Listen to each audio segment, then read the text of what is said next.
सास ने बहुओं की अकल ठिकाने लगाई। सुमन, पापा के लिए जरा चाय ले आना, सास ने ऊंची आवाज में कहा। उतने में सुमन बोली, सुबह से 2 चाय हो गई हैं, अब खाने का समय हो गया है, चाय वगैरह और कुछ नहीं मिलेगा। ये कहकर दोनों बहुएं काम पे चली गईं।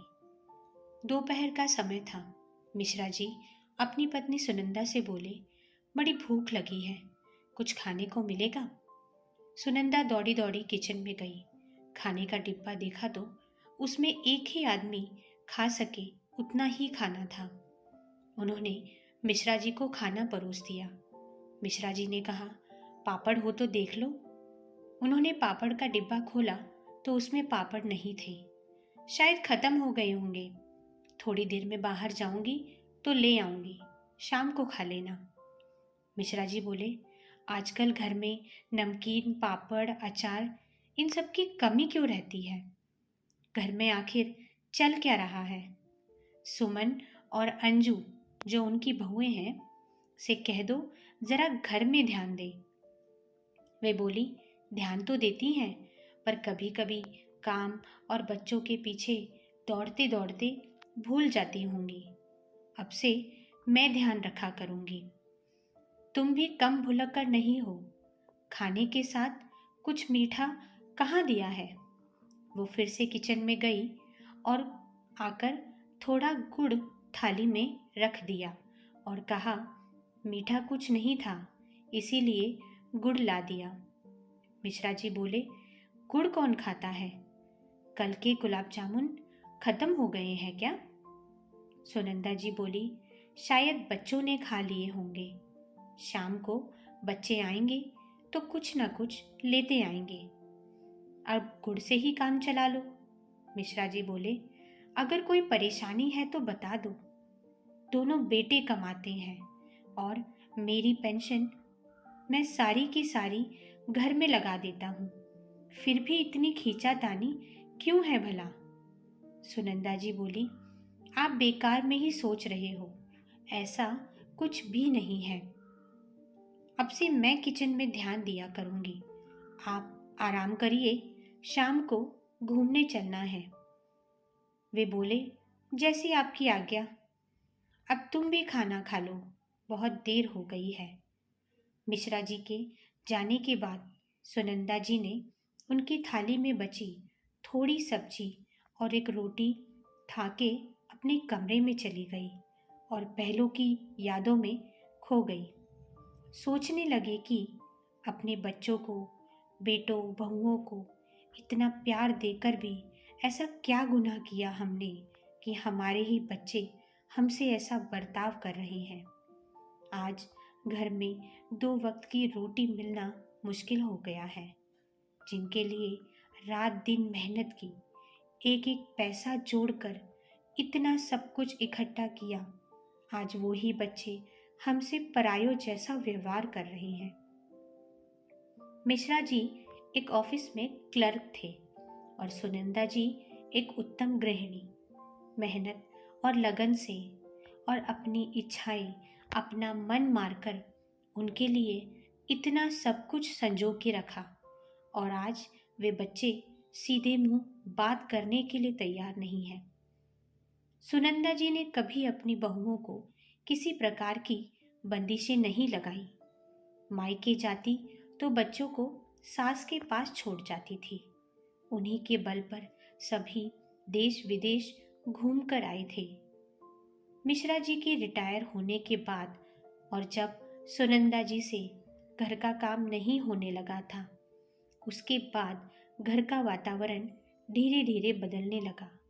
घर में शांति, सुख, बरकत रहे, लड़ाई झगड़ा ना हो, इसीलिए मिश्रा जी 1 महीने की पेंशन बड़ी बहू को देते और दूसरे महीने की पेंशन छोटी बहू को देते थे।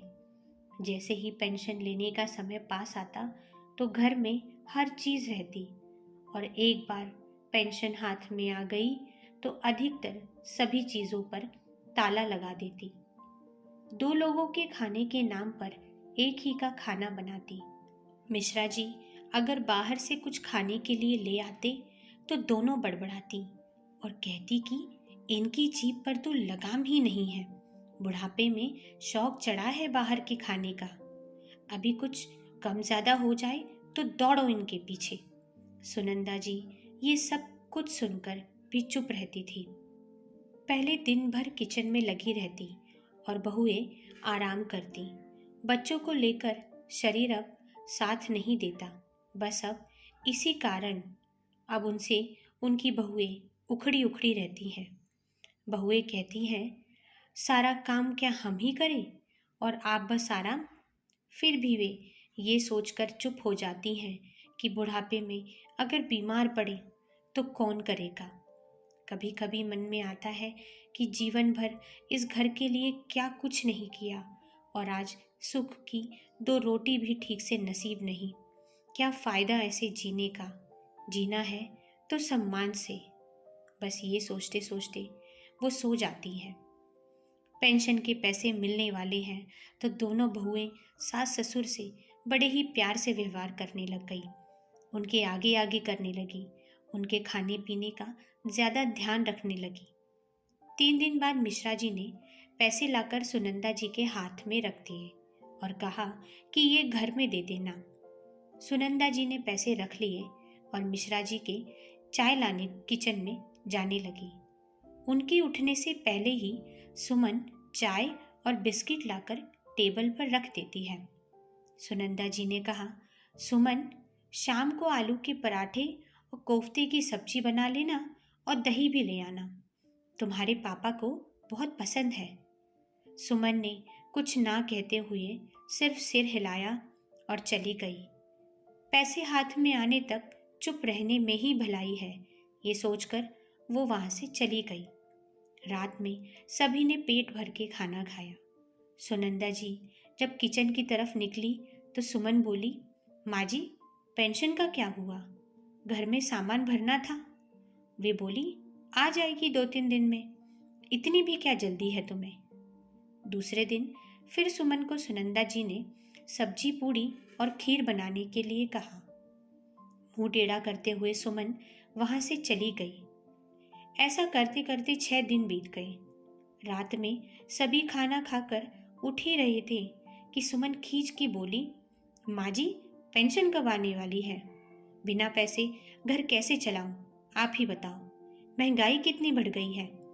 अगर आपने पैसे नहीं दिए तो मैं कल से खाना नहीं बनाऊंगी। ये सुनकर मिश्रा जी और सुनंदा जी अपने दोनों बेटों की तरफ देखने लगे। दोनों बेटों ने गर्दन नीचे कर ली। सुनंदा जी बोली, खाना तो तू अभी भी हमें कहाँ ठीक से दे रही है। भूल मत, कल तुम लोगों को भी बुढ़ापा आएगा, तुम्हें भी बहुएं आएंगी और अगर वे भी तुम्हारे साथ ऐसा ही व्यवहार करने लगे तो थोड़ी तो शर्म करो। ये कहकर वे अपने कमरे में चली जाती हैं। मिश्रा जी कमरे में आकर कहते हैं कि क्या हुआ, क्यों इतना गुस्सा कर रही हो? दे देनी थी पेंशन। मिश्रा जी को ये कहाँ पता था कि उन्हें खाना मिल रहा था, पर सुनंदा जी भूखी रह जाती थी। घर में जो कुछ चल रहा था उसे उनके बेटों का भी समर्थन था। दूसरे दिन सुनंदा जी ने अकेले ही स्टोर रूम साफ किया और उसमें खाना बनाने लायक सभी वस्तुएं लाकर रख दी। यूं कहूं कि एक छोटा सा किचन ही बना लिया था। दोनों के लिए चाय बनाई और दोनों मजे से गप्पे मारते हुए चाय पी रहे थे।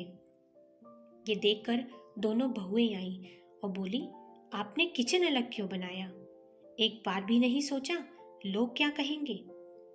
सुनंदा जी बोली, लोगों का क्या है, लोग तो कहते रहते हैं और आज से हमारा खाना लीला बनाएगी। और सुनो, आगे से इस घर में रहना है तो तुम लोगों को किराया देना पड़ेगा और किराया नहीं दे जा सकते तो जा सकते हो तुम यहाँ से।